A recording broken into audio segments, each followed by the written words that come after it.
Pernyataan Prabowo, yang melihat Indonesia gelap itu siapa? Presiden Prabowo Subianto bertanya-tanya mengapa ada ungkapan Indonesia gelap.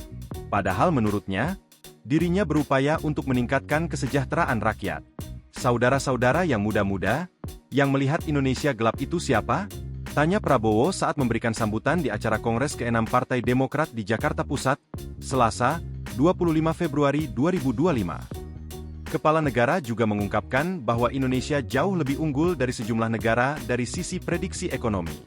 Ekonomi Indonesia diprediksi tinggi dalam beberapa tahun mendatang, yakni menjadi nomor 4 terbesar dunia pada tahun 2050. Sementara Cina berada di urutan pertama, Amerika Serikat di urutan kedua, dan India di urutan ketiga.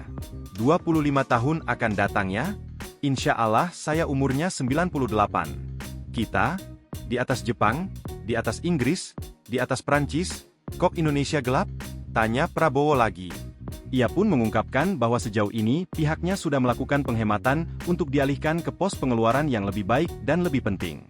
Hal tersebut sebagai upaya untuk meningkatkan kesejahteraan rakyat, sehingga rakyat kuat dan sejahtera. Anggaran cukup. Dan saya katakan Indonesia akan berhasil menjadi negara makmur.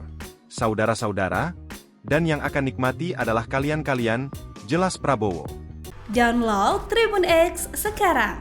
Menghadirkan lokal menjadi Indonesia.